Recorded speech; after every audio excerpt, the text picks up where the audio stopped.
America is back. Nous sommes deux vieilles nations dans le monde. Le Royaume-Uni et la France. لن يتحقق لكم سلام بالعدوان وإن هذه الدماء بالروح بالدم تكون لعنة عليكم نفديك يا أقصى. إن المعركة ليست معركة فرد وليست معركة جيش وإنما هي معركة شعب ومعركة أمة بأسرها. بيوتكم في انتظاركم، مساجدكم في انتظاركم، كنائسكم في انتظاركم، وهم لكم ولأولادكم.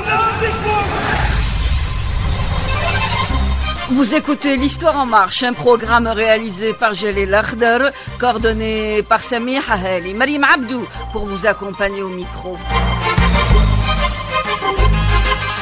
Donald Trump, réélu 47e président des États-Unis pour un mandat de 4 ans. Je vais me battre pour vous chaque jour, a-t-il clairement indiqué. Trump avait assuré pendant sa campagne pouvoir mettre fin à la guerre en Ukraine en 24 heures et restaurer notamment la paix en Europe.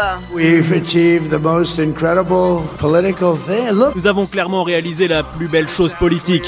Je veux dire, regardez ce qu'on a fait. C'est très simple d'annoncer sa victoire car il n'y avait pas d'alternative. Sur la plateforme X, anciennement Twitter, Netanyahou s'est empressé de tweeter un message de félicitations en indiquant, je cite, « Cher Donald et Melanie Trump, félicitations pour le plus grand retour de l'histoire. Votre retour historique à la Maison-Blanche offre un nouveau départ pour l'Amérique et un engagement fort en faveur de la grande alliance entre, indiquera-t-il, Israël et l'Amérique. » Précisons toutefois que le collège électoral composé de 538 grands électeurs doit se réunir le 17 décembre afin de voter officiellement pour le président et le vice-président. Ces derniers seront ensuite investis le 20 janvier prochain, puis pourront appliquer leur programme.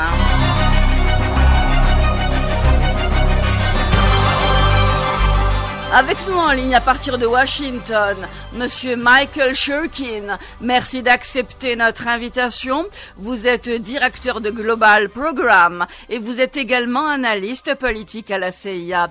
Monsieur Michael Shurkin, quel impact peuvent avoir les résultats de ces élections présidentielles, tant sur le plan sécuritaire que politique? C'est vraiment difficile à dire parce que Trump lui-même n'a pas vraiment s'exprimé beaucoup sur ces choses-là. C'est-à-dire qu'il a pris des positions, des postures et non pas des politiques vraiment réfléchies et articulées. Mais si je dois parier, ça va être vraiment une répétition de ce qu'on a vu pendant la première administration de Trump. C'est-à-dire qu'il va avoir une approche transactionnelle, rhétorique peut-être assez forte, mais cette rhétorique forte, ça ne va pas venir toujours avec des actions fortes. C'est-à-dire qu'il parle, mais il ne fait pas. Pendant la première administration, il avait prôné une rhétorique très dure contre la Chine. Et si on regarde les actions qu'il a prises, les actions n'étaient pas nécessairement vraiment hostiles. Par exemple, il y avait une politique de commerce qui ciblait la Chine, mais la politique de commerce était suffisamment par des exceptions. Ce n'était pas vraiment aussi sérieux que ça, aussi sérieux que sa rhétorique aurait pu faire imaginer.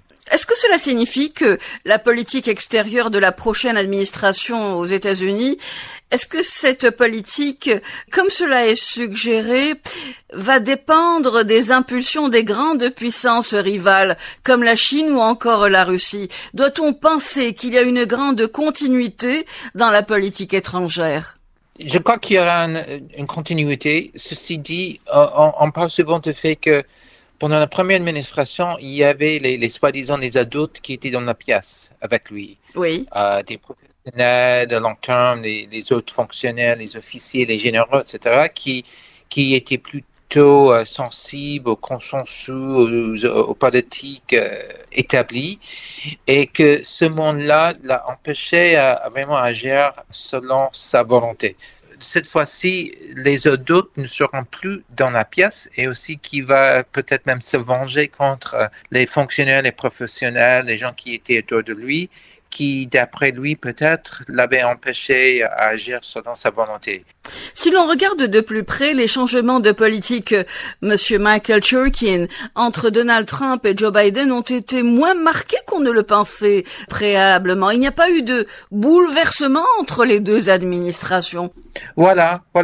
Vu la continuité qui existait, même si j'ose dire entre Obama et Trump et puis Biden, les grandes lignes de la politique américaine assez constantes, malgré les changements de forme, malgré les changements de style. Oui. Et chez Trump, les bouleversements étaient rhétoriques, étaient une question de style, plutôt qu'un changement des lignes, vraiment des lignes de politique. Alors, on peut bien imaginer qu'avec une deuxième administration Trump, ça va rester à peu près la même chose. C'est-à-dire, il y aura une rhétorique assez épicée, mais pas vraiment avec un changement de politique qui va avec. C'est la première fois depuis 1892 qu'un ancien président est réélu après avoir perdu des élections présidentielles. C'était en 2020 en ce qui concerne le président Trump. Qu'est-ce que cela signifie ? Est-ce que l'électorat pénalise l'administration Biden comme il a pénalisé précédemment l'administration Trump ? Quelle lecture faille-t-il en faire ? L'administration de Biden a échoué dans sa tentative de se vendre, d'expliquer les bonnes choses qu'ils ont fait. Par exemple, avec l'économie, beaucoup d'Américains disent que l'économie va mal à cause de l'inflation. En dehors de ça, l'économie va très, très bien. Il faut aussi poser des questions sur les qualités de Kamala Harris en tant que candidat. C'est quelqu'un qui, le fait qu'elle n'ait pas fait tout cette processus électoral avec les élections primaires, etc., donc, elle n'était pas vraiment très connue. Elle n'était pas testée. On ne sait jamais si elle aurait réussi, si elle a fait les élections primaires. Donc, il se peut aussi qu'elle n'était pas convaincante pour suffisamment de gens. En dehors de ça, je crois que c'est toujours une question de ton, d'image et de style. Et je dois constater qu'apparemment, pas mal d'Américains aiment bien le style de Trump. Ils aiment bien sa manière, bien que ce soit peut-être incompréhensible pour d'autres, comme moi, par exemple. Mais le style de Harris et le style de la Parti démocratique peut-être était moins convaincant. Il y a aussi une nationalité. Il faut aussi dire, Monsieur Michael Churkin, permettez-moi, il faut aussi dire que pour le Parti démocrate, le choix des candidats a été plus d'une fois, on va dire, un peu léger. Il leur a été reproché de ne pas avancer des noms de candidats qui peuvent faire le poids face au Parti républicain par ailleurs. Oui, c'est ça, exactement. Le fait que Biden voulait se présenter comme candidat jusqu'au dernier moment, à mon avis, ça était très problématique parce que s'il n'avait pas fait ça, d'abord, s'il voulait vraiment que Kamala Harris devienne présidente à sa place, il aurait pu la cultiver en tant que dauphin, c'est-à-dire pendant toute sa terme en tant que vice-président, des manières à le présenter avant les élections. Mais il n'a pas fait ça parce qu'il n'avait pas vraiment en tête que Kamala Harris serait sa remplaçante, parce qu'il voulait se présenter encore une fois. Quand, enfin, il a décidé de se retirer des élections, on a choisi Kamala Harris peut-être trop légèrement, comme vous avez dit, et beaucoup de voteurs américains ont trouvé Biden un personnage rassurant après 4 ans du cercle de Trump. Kamala Harris n'avait pas cette qualité rassurante parce qu'on ne la connaissait pas, parce qu'elle n'avait pas la même histoire, n'avait pas le même record. Il faut dire qu'il y a une vision progressiste prônée par Kamala Harris. La partie démocrate peut-être n'était pas vraiment aussi attirant qu'on avait prévu. On n'a pas voté Biden parce qu'il était progressiste, on votait Biden parce qu'il était rassurant. Bien que sa politique n'était pas vraiment différente de ça de Biden. Je crois que c'est la forme et le style qui peut-être compte beaucoup plus que la substance des politiques. Monsieur Michael Churkin, sur le plan international, qui perd et qui profite de l'élection de Donald Trump? Encore une fois, c'est difficile à dire parce qu'il y a toujours, à mon avis, cette vérité que la rhétorique épicée de Trump n'était pas toujours complémentée par des actions. Mais je vois aussi que l'Union européenne vraiment est dans un état de panique parce qu'ils étaient un peu trop complaçants un peu trop passifs. C'est eux qui doivent avoir peur parce que Trump a mis en question la fidélité de son adhésion à l'Alliance Atlantique. Mais en dehors de ça, c'est impossible de savoir exactement ce qu'il va faire en dehors de la rhétorique. Aussi, quand on regarde le Moyen-Orient, l'Afrique, c'est à peu près la même chose. Encore une fois, avec une rhétorique peut-être épicée, mais en dehors de ça, je ne sais pas. À mon avis, le seul dirigeant étranger qui doit avoir vraiment peur, c'est Maduro à Venezuela, parce qu'il y a un consensus et c'est beaucoup moins compliqué. C'est-à-dire avec l'Ukraine, Poutine, la Chine, etc. Toutes ces questions sont hyper compliquées, mais avec Maduro, c'est facile. Comme on dit en anglais, un low-hanging fruit, donc un fruit très facile. Je suis sûr qu'il y aura une politique très très dure contre Maduro en ce moment. Est-ce qu'il vous semble, au-delà de Maduro, est-ce qu'il vous semble qu'au Moyen-Orient ce sera de la rhétorique? À l'époque, et toujours avec Benjamin Netanyahu, quand je dis à l'époque, il s'agit bien sûr de son premier mandat, ce n'était pas que de la rhétorique. Pour le transfert de l'ambassade des États-Unis, ce n'était pas de la rhétorique. Le geste a été joint à la parole politique. Oui, voilà. C'est vrai, c'est une exception. Il y a le transfert de l'ambassade, il y a aussi les échos d'Abraham, qui étaient très osés du point de vue du consensus à Washington. Mais en dehors de ça, quand on regarde la substance du soutien américain pour Israël, par exemple, cela n'a pas vraiment changé. Cela n'a pas changé sous Obama, cela n'a pas changé sous Bush, ou Biden ou Trump. Les lignes sont à peu près les mêmes hors de la rhétorique, sauf il y a ces deux choses-là. Il y a le transfert de l'ambassade et les accords d'Abraham. Parlons-en si vous voulez bien. Est-ce que les accords d'Abraham se sont poursuivis dans le temps avec Joe Biden et sous quelle forme vont-ils se poursuivre maintenant avec Donald Trump? Biden n'a pas touché à la politique des accords d'Abraham de Trump. Il a soutenu ce qu'il a fait. Il y a un consensus à Washington sur tous les deux côtés que, quoi qu'on pense de Trump, les accords d'Abraham étaient une très bonne chose. Biden n'a rien fait. C'est-à-dire il a continué à promouvoir cette ligne diplomatique de Trump. Alors, Trump va recommencer, il va continuer avec cette ligne. Vu qu'il n'y avait pas de grand changement entre la première administration de Trump et Biden, je ne crois pas qu'il y aura un grand changement entre Biden et la deuxième administration de Trump. Ce qu'on va voir, il y aura une rhétorique beaucoup plus dure vis-à-vis l'Iran. Encore une fois, si on regarde ce que Trump a fait, il y avait la rhétorique, il y avait des sanctions. Peut-être, je crois qu'on va reprendre cette rhétorique d'effort maximal pour faire pression sur l'Iran. C'est vrai que Trump, il est responsable pour l'assassinat de le nom... Soleimani. Soleimani, voilà, merci. Qassem Soleimani. Alors, Trump l'a assassiné, mais en dehors de ça, qu'est-ce qu'il a fait? Il a mis les accords sur le nucléaire dans la poubelle, mais n'a pas remplacé avec grand-chose au dehors de la rhétorique et des sanctions qui étaient très difficiles à mettre en place vu que les Européens ne s'y intéressaient plus. Et il y avait ce moment où il y avait un drone américain qui était abattu par les Iraniens. Il a failli déclencher une attaque, une riposte contre l'Iran. Mais au dernier moment, il a changé son avis. Il n'a rien fait. Qu'est-ce qui se passerait à l'avenir? Est-ce qu'il va continuer à se retenir? Ou est-ce qu'il va vraiment répondre aux Iraniens avec la force? Je ne sais pas. Je sais que chez vraiment les faucons pro-Israël, anti-Iran, ils croient qu'ils sont convaincus. Enfin, Trump va vraiment agir contre l'Iran. Mais quand je vois sa réticence à faire quoi que ce soit, en dehors de la rhétorique et en dehors de l'assassinat de Soleimani, je me demande si ce monde-là va être déçu. La question, c'est de savoir quelle liberté d'action on a et quelle volonté on a pour risquer l'escalade. Biden a vraiment hésité devant le risque d'une escalade. L'objectif de Biden était d'éviter l'escalade, soit avec l'Iran, soit avec qui que ce soit. Trump, c'est la rhétorique. Il aime se présenter comme quelqu'un qui n'a pas peur de ce risque d'escalade. Mais c'est là où il faut se demander s'il va vraiment oser. On va dire que l'approche est différente. Joe Biden envoyait son ministre des Affaires étrangères pour, disait-il, empêcher l'escalade, mais en parallèle, il y avait des livraisons d'armes constantes. Donc il y avait, on va dire, la chose et son contraire. Mais aussi, ça dépend du point de vue. Mais en général, du point de vue de l'Américain, de livrer les armes aux Israéliens, cela n'est pas une question d'escalade.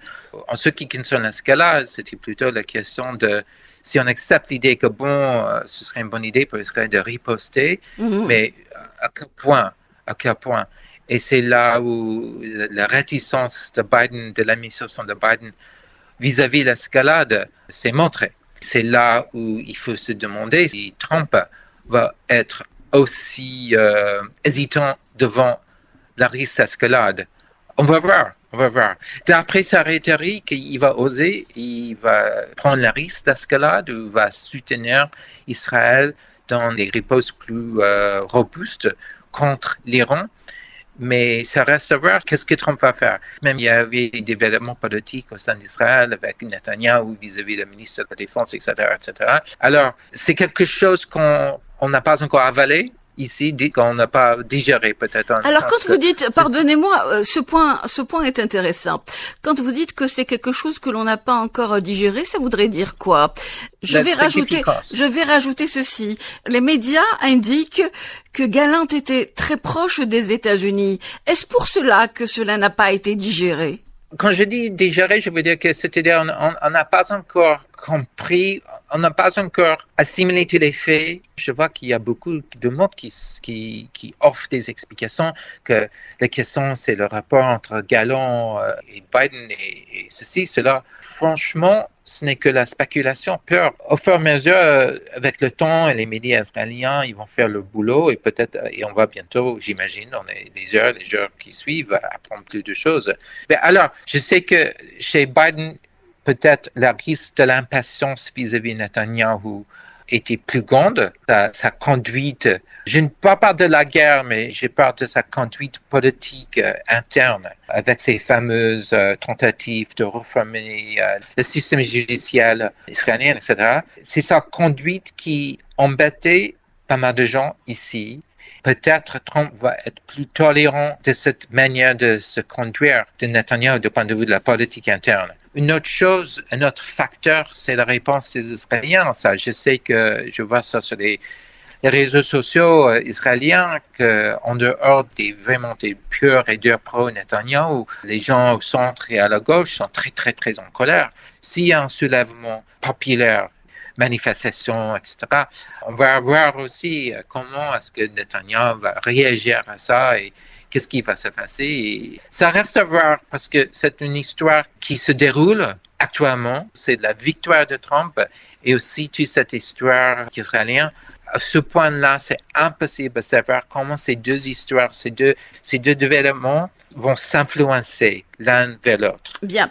Monsieur Michael Shurkin, merci infiniment d'avoir été avec nous. Je tiens à préciser à nos auditeurs, quand vous parliez de Netanyahou et de réforme du système judiciaire, ce qui a été reproché notamment par Gallant, c'est que l'enrôlement au sein de l'armée de l'entité, ne se fasse pas pour tout le monde. Benjamin Netanyahou avait proposé qu'une partie de la société ne s'engage pas au sein de l'armée. Il parlait notamment des religieux qui ne devraient pas, selon lui, s'engager dans les rangs de l'armée. Un paramètre qui ne convient pas à la gauche, y compris aux États-Unis et au sein de sa dite société. Merci beaucoup, monsieur Michael Shurkin, d'avoir été avec nous et de nous avoir accordé de votre temps. Merci beaucoup, monsieur. Merci à vous.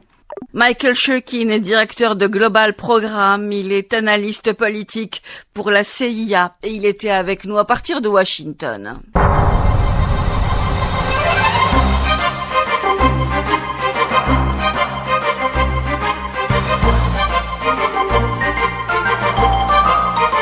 Kamala Harris a assuré mercredi à ses partisans que nous devons, dira-t-elle, accepter les résultats des élections tout en promettant d'aider Donald Trump pendant la période de transition du pouvoir. Nous devons accepter les résultats de cette élection. The outcome of this election is not what we wanted. Le résultat de l'élection n'est pas celui que nous espérions, celui pour lequel nous nous étions battus, ni celui pour lequel nous avons voté. Mais il nous faut reconnaître les résultats de l'élection. Dans la journée, j'ai parlé à M. Trump, je l'ai félicité à l'occasion de sa victoire et que nous organiserions une transition paisible. That we will help him and his team with their transition. Par ailleurs, le journalier Dot Ahronot, dans sa livraison de mercredi, écrivait qu'Israël, y est-il indiqué, entrera dans une phase critique d'ici l'investiture du président élu américain Donald Trump le 20 janvier 2025, rajoutant, en général, il semble que Biden profitera des 2 derniers mois de son mandat pour accroître la pression contre Gaza et parvenir à un accord sur les prisonniers à Gaza et exiger des concessions de Netanyahou, comme le retrait de l'axe de Philadelphia. Avec nous en ligne, Monsieur Reed Brody. Merci d'accepter notre invitation. Vous êtes avocat américain, défenseur des droits humains, ancien procureur général adjoint du tribunal de New York. Monsieur Reed Brody, Donald Trump est réélu président des États-Unis. N'est-ce pas étonnant, compte tenu des différentes poursuites engagées contre lui? Je suis catastrophé par cette élection, par cette victoire de Donald Trump. Je crains que sa présidence ne sonne le glas de la démocratie américaine. Vous l'avez dit, c'est quelqu'un condamné, mais c'est aussi quelqu'un qui se fiche des institutions, des contre-pouvoirs, qui a tenté même de renverser les résultats des élections de 2020. Et cette fois-ci, je pense qu'il sera beaucoup plus dangereux que lors de son premier mandat. C'est pourtant la démocratie qui s'est exprimée lors de cette élection présidentielle, Monsieur Reed Brody, n'est-ce pas? C'est clair, il a été démocratiquement élu, mais on peut se tromper. C'est pour moi, ce qui est dommage. Moi, j'ai sillonné la Pennsylvanie avant les élections. J'ai vu que beaucoup de mes compatriotes pensent que les choses vont mal, que l'économie va mal, que le monde va mal et qu'il fallait peut-être un homme fort. Mais je crains quand même que mon pays a fait le mauvais choix et qu'on va payer le prix. N'est-ce pas le fait de ne pas avoir eu de candidat potentiel qui a poussé les électeurs à choisir Donald Trump? Oui, je crois que c'est beaucoup la faute des démocrates. Je pense que Joe Biden, qui devait être un président de transition, a hésité, beaucoup trop longtemps avant de se retirer de la course, et il n'a pas permis que le meilleur candidat émerge du camp démocrate. Je pense qu'un autre candidat peut-être aurait pu battre Trump. Kamala Harris n'a jamais vraiment convaincu les Américains de ses compétences et de son programme. On le voyait pas comme la personne qui allait maîtriser le chaos qu'on voit dans le monde. Je pense que Donald Trump en a tiré l'avantage. Monsieur Reed Brody, je rappelle à nos auditeurs que vous êtes avocat, défenseur des droits humains. Vous avez été procureur général adjoint du tribunal de New York. Je parle sous votre contrôle, évidemment. Monsieur Reed Brody, Donald Trump semble constituer pour la justice américaine à la fois un cas d'école et un véritable casse-tête. Le tout dans un système judiciaire complexe mêlant justice fédérale et justice étatique. Un système chapeauté par la Cour suprême, dont les juges qui siègent à vie sont tous nommés par le président des États-Unis lui-même. Est-ce qu'il va falloir un jour revoir ce système qui, au départ, était basé sur des équilibres?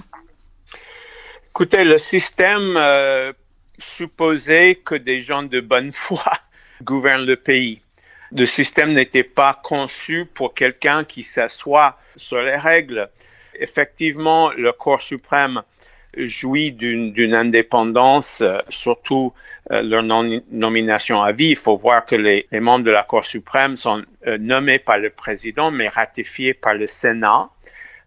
Malheureusement, l'équilibre et la mortalité des juges du Cour suprême ont fait que d'abord que les républicains ont pu proposer une supermajorité de ce cours. Oui. Aussi, il faut voir que le Sénat est une institution profondément antidémocratique où des petits États ruraux et conservateurs ont les mêmes nombres de sénateurs que les grands États comme la Californie ou le New York. Mm-hmm. Et donc, c'est une mine. Et jusqu'ici, c'était des présidents républicains minoritairement élus qui ont nommé des juges ratifiés par des Sénats minoritaires. Sur le plan pénal, Donald Trump doit répondre de 4 affaires. 2 d'entre elles sont fédérales et ont été confiées à un procureur spécial, Jack Smith, que Donald Trump a prévu, je cite, de virer dès son installation à la Maison-Blanche. Est-ce qu'il va falloir repenser, Monsieur Reed Brody, que pour les crimes fédéraux, Donald Trump pourrait s'autogracier, par exemple? Malheureusement, c'est le cas. Enfin, depuis Watergate et les scandales de Nixon, il y a eu une tradition de séparation entre la justice, même quand le ministre de la Justice fait partie du gouvernement et sous les ordres donc hiérarchiquement du président, qui est une indépendance. Que le ministre de la Justice ne reçoit pas des ordres du président quand il s'agit des affaires pénales. C'est pour ça d'ailleurs que un procureur spécial a été nommé par les démocrates pour que ce soit pas le ministère de la Justice qui mène l'affaire, que ce soit pas le gouvernement qui mène l'affaire. Malheureusement, Donald Trump s'en fiche complètement de ces traditions. Il va mettre au pas le ministère de la Justice. Il va révoquer, annuler les poursuites contre lui. Il va gracier ceux qui ont été condamnés pour le 6 janvier. Et il va certainement utiliser le ministère de la Justice pour attaquer à ses ennemis politiques. Malheureusement, il arrive avec un congrès, au moins un Sénat et probablement une Chambre de représentants qui lui est acquis, un Cour suprême complaisante, un Cour suprême qui a aussi dit dans une affaire dans l'affaire du 6 janvier que un président en exercice jouit d'une immunité pour des actes officiels accomplis au cours de son mandat. Mm-hmm. Donc, il a vraiment les mains libres. En plus, les Américains ont démocratiquement validé ce qu'il avait fait lors de son premier mandat. C'est ça. C'est-à-dire que c'est pour la première fois, l'on dira, la première fois de l'histoire des États-Unis qu'un président condamné au pénal est élu par les Américains. Ou réélu par les Américains. C'est triste. Oui, sans doute. Monsieur Reed Brody, merci infiniment d'avoir été avec nous et d'avoir bien voulu nous accorder de votre temps. Merci beaucoup, monsieur. C'est moi qui vous remercie. Merci. Au revoir. Reed Brody est avocat, défenseur des droits humains. Il a été procureur général adjoint du tribunal de New York et il était avec nous à partir de New York.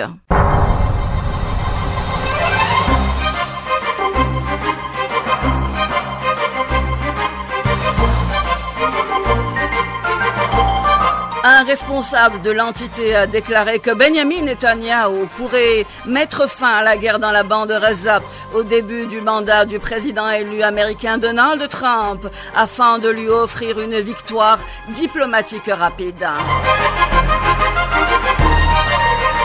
L'historien palestinien Abdulkader Yassine indique que Trump est le plus franc et le plus impudent, soulignant que son élection est dans d'autres intérêts, précise-t-il, nous Arabes, car ceux qui sont complices d'Israël ne pourront pas ou plus justifier leur complicité ou leur silence honteux. Kamala Harris a-t-elle perdu à cause de son soutien à Benjamin Netanyahu? A-t-elle sous-estimé les électeurs musulmans et les étudiants sur les campus? C'est les questions que nous allons poser à notre invité à partir de Washington, Monsieur Maher Abdulkader. Shukran li hudurikum ma'ana, Sayyidi. Maher Abdel Qader est président fondateur de l'Association des Palestiniens aux États-Unis. Monsieur Maher Abdel Qader, comment lisez-vous ces résultats, les résultats de cette élection présidentielle? سيد ماهر عبد القادر، كيف تقرؤون هذه النتائج؟ أول شيء في جملة بالإنجليزي بيقول He went against all odds. Je rappelle tout d'abord un proverbe en anglais qui dit « réussir à nager à contre-courant ». Malheureusement, pour ma part, ainsi que pour notre communauté et nos causes, en tant qu'Arabes et musulmans d'Amérique, nous croyons que son mandat sera extrêmement difficile, car malgré sa condamnation pour des affaires de morale, oui, de morale et d'argent, et malgré son refus de transmettre le pouvoir lors de la dernière élection, en semant la confusion, prétendant qu'il allait être battu, et en dépit de tous les problèmes qu'il a rencontrés vers la fin de son premier mandat, jusqu'à hier encore, de nombreux scandales ont éclaté. Il ne payait pas correctement ses impôts, gérait mal ses affaires commerciales et prenait de l'argent des gens sans contrepartie. Par exemple, avec son projet universitaire, il a encaissé les frais de scolarité sans offrir de véritables services. À mon avis, cette période s'annonce particulièrement houleuse, surtout qu'il sait qu'il a réussi malgré tous ses problèmes. J'estime que cela posera un problème sérieux, en particulier pour la question palestinienne, d'autant plus qu'il a affirmé vouloir agrandir Israël, qu'il juge trop petite d'ailleurs, bien qu'il ait déclaré ce matin qu'il mettrait fin à la guerre au Moyen-Orient et en Ukraine. De quelle manière mettra-t-il un terme à la guerre au Moyen-Orient, monsieur Maher Abdel Qader? كيف سينهي الحرب في الشرق الأوسط سيد ماهر عبد القادر؟ أعتقد أنا أستصعب إنه ينهي الحرب لعدة أسباب. J'ai des doutes quant à la possibilité qu'il mette fin à la guerre pour plusieurs raisons. Il est certes facile de brandir des slogans, mais la mise en pratique est autrement complexe. Nous savons tous qu'il existe un gouvernement de l'ombre ou une sorte d'État profond aux États-Unis, dirigé par le lobby sioniste et les chrétiens sionistes, au nombre d'environ 10 millions. Ces derniers, en majorité des républicains, exercent une influence réelle sur les décisions politiques. Ils ne tolèrent aucun compromis et place systématiquement Israël en première position. Biden avait également exprimé son intention de mettre fin aux guerres tout en entreprenant des actions concrètes. Cependant, cet État profond, par ses hommes présents dans les institutions gouvernementales, au département d'État, au Congrès et même à la Maison-Blanche, a orienté ses décisions pour contredire cette volonté, en contentant de faire de ces affirmations de simples slogans sans aucun engagement réel d'Israël. Israël, en effet, n'a respecté aucune des demandes formulées par Biden. Je pense donc que le même scénario se reproduira. Nous savons tous que Netanyahou, ainsi que deux de ses alliés les plus radicaux au sein de son gouvernement d'extrême droite, Smotrich en l'occurrence et Ben Gvir, ont acclamé sa victoire ce matin, affirmant que la Cisjordanie ferait désormais partie intégrante de l'État d'Israël et qu'ils aboliraient tout espoir de création d'un État palestinien. Quand il déclare vouloir mettre fin à la guerre, il est probable qu'il demandera à Israël d'y mettre fin, mais selon ses propres ambitions et sa vision stratégique. صحيح. اللوبي الصهيوني في الولايات المتحدة الأمريكية أعطى أموالا كبيرة لكامالا هاريس. فكيف تفسر هذه النتيجة؟ Le lobby sioniste a donné beaucoup d'argent à Kamala Harris. Comment expliquer dans de telles conditions les résultats de cette présidentielle? طبعا اليهود اللي موجودين في أمريكا تاريخيا 65% منهم مسجلين أعضاء في الحزب الديمقراطي. Il faut comprendre qu'historiquement, environ 65% des Juifs américains sont inscrits comme membres du Parti démocrate.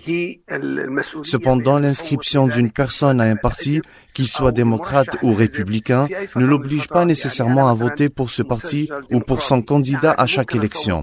Personnellement, par exemple, bien que je sois inscrit comme démocrate, je peux choisir de voter pour un républicain ou pour un démocrate, en fonction des candidats en lice et des enjeux.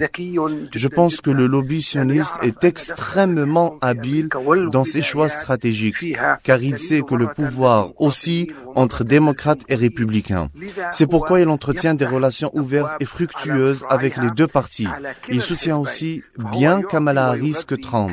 Un exemple emblématique est celui d'Anderson, un multimilliardaire américain propriétaire de nombreux casinos dans le Nevada. Avant sa mort, il s'était marié avec une médecin israélienne qui a hérité de toute sa fortune. De son vivant, il avait donné 20 millions de dollars à Trump pour qu'il déclare Al-Quds comme la capitale éternelle d'Israël. Transfère l'ambassade américaine et qu'il reconnaisse le Golan comme une partie intégrante d'Israël. Désormais, son épouse a offert 100 millions de dollars à Trump. 100 millions, imaginez, madame, bien qu'étant elle-même enregistrée en tant que démocrate, sous la condition qu'il reconnaisse la Cisjordanie comme une partie indissociable d'Israël. Cela inclut un droit d'Israël à judaïser la Cisjordanie. La semaine dernière à Tel Aviv, des panneaux d'affichage en anglais et en hébreu encourageaient ouvertement à soutenir Trump. On les trouvait dans plusieurs grandes villes, à Tel Aviv et dans d'autres régions d'Israël, appartenant bien entendu à la Palestine. C'est ainsi que Netanyahou et ses alliés ont tout fait pour favoriser sa victoire, car ils savent qu'il est l'homme capable de réaliser leurs ambitions, celles du grand Israël. Dans sa propre campagne, il avait affirmé qu'Israël était un État menacé, ce qui selon lui nécessitait d'élargir son territoire pour concrétiser ce plan. سيد ماهر عبد القادر على عكس كامالا هاريس ترامب أكثر صراحة ووقاحة كذلك. Monsieur ماهر عبد القادر, contrairement à Kamala Harris, Trump est beaucoup plus franc et impertinent aussi. بدأنا نتحدث منذ الصباح Nous avons commencé à en discuter dès ce matin en tant que représentants de la communauté arabe. J'assistais d'ailleurs à une conférence pour les leaders de la communauté arabe samedi avant-dernier dans le Michigan, considéré comme la capitale des Arabes et des musulmans américains, car il abrite un grand nombre de membres de notre communauté. Tous s'accordaient à dire que les mains de Harris et de Biden sont tachées de sang. Et quoi qu'ils fassent, ils ne pourraient gagner nos voix. Sauf s'ils présentaient un plan concret pour mettre fin à la guerre et stopper l'aide militaire, en particulier les livraisons massives d'armes lourdes utilisées par Israël, comme les bombes de 2000 livres qui causent des destructions dévastatrices. Cependant, Harris a fait deux déclarations. Elle s'est d'abord adressée à la communauté juive en affirmant qu'Israël devait rester puissant et indépendant dans ses actions au Moyen-Orient et qu'il fallait œuvrer pour sa protection. Elle a assuré qu'Israël demeurait toujours fort et disposerait de plus de moyens que tous les pays environnants. Puis, elle s'est rendue au Michigan pour s'adresser aux Arabes, affirmant que ce qui s'est passé à Gaza, les massacres, les tueries, et les destructions, est profondément douloureux et que son administration travaillera à alléger les souffrances des Palestiniens, commençant par des négociations pour une solution à deux États. Pour les Arabes, ces allégations sont vaines, de simples promesses sans substance, quoi. Si elles souhaitent réellement alléger la souffrance des Palestiniens, alors où est le plan concret? Ainsi, les Arabes ne l'ont pas cru et je suis convaincu à 100% que cela explique sa défaite, notamment en raison de la désaffection de la communauté arabe en Pennsylvanie, dans le Michigan et surtout en Caroline du Nord, qui a contribué à son échec. En ne votant pas pour elle, leurs voix se sont automatiquement reportées pour son adversaire, augmentant ainsi ses chances. Deuxièmement, les jeunes, les étudiants universitaires et les manifestants, particulièrement mobilisés après la guerre de Gaza, ont également tous rejeté les politiques de Biden et de Harris. La plupart d'entre eux ont refusé de voter pour eux. Et dans de nombreuses régions, ils ont choisi de soutenir Jill Stein, qui est favorable à la cause palestinienne. Cependant, elle n'avait aucune chance de gagner, car aux États-Unis et depuis la fondation du pays, seuls les candidats des deux grands partis remportent les élections au Congrès ou à la présidence. هل هذا يعني السيد ماهر عبد القادر هل هذا يعني أن عدو صريح أفضل من عدو خبيث? Est-ce que cela signifie, monsieur Maher Abdel Qader, qu'un ennemi franc est meilleur qu'un ennemi sournois, peu apparent et donc traître? ممكن نعم ممكن لأنه يعني لما يكون الواحد واضح جدا Oui, c'est possible et très plausible même, madame. En ce sens que lorsqu'un candidat est très clair dans ses positions, il devient plus facile de réagir face à lui en prenant des décisions informées. En revanche, lorsqu'un ennemi change constamment de position, tel un caméléon, il devient difficile de savoir s'il est à nos côtés ou contre nous à un moment donné. Cependant, il y a une lueur d'espoir. Boulos, d'origine libanaise, dont le fils est marié à la fille de Trump et qui attend actuellement un enfant d'ailleurs, a été l'ambassadeur de Trump auprès de la communauté arabe, notamment dans le Michigan. On s'attend à ce que Boulos obtienne un poste dans le gouvernement de Trump et, étant d'origine libanaise et arabe, il pourrait bien être sensible aux intérêts du Liban et contribuer ainsi à alléger la situation difficile dans ce pays.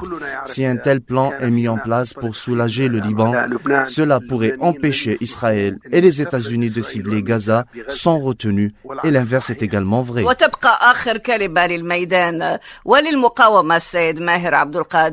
En fin de compte, le dernier mot reviendra toujours au terrain et à la résistance.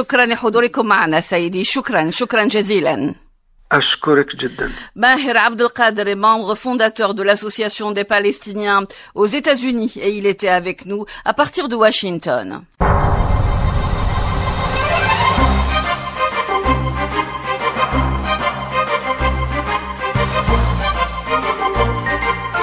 Ont participé à ce programme Maher Abdel Qader, président fondateur de l'Association des Palestiniens des États-Unis.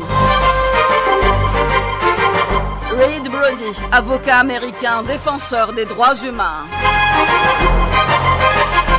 Michael Shurkin, directeur de Global Program, analyste politique à la CIA. L'Histoire en marche a été réalisée par Jalil Lakhder, coordonnée par Sami Haheli. Mariam Abdou vous a accompagné au micro. J'aurai le plaisir de vous retrouver jeudi prochain à partir de 17h. Merci de votre fidélité. À très bientôt, Inch'Allah.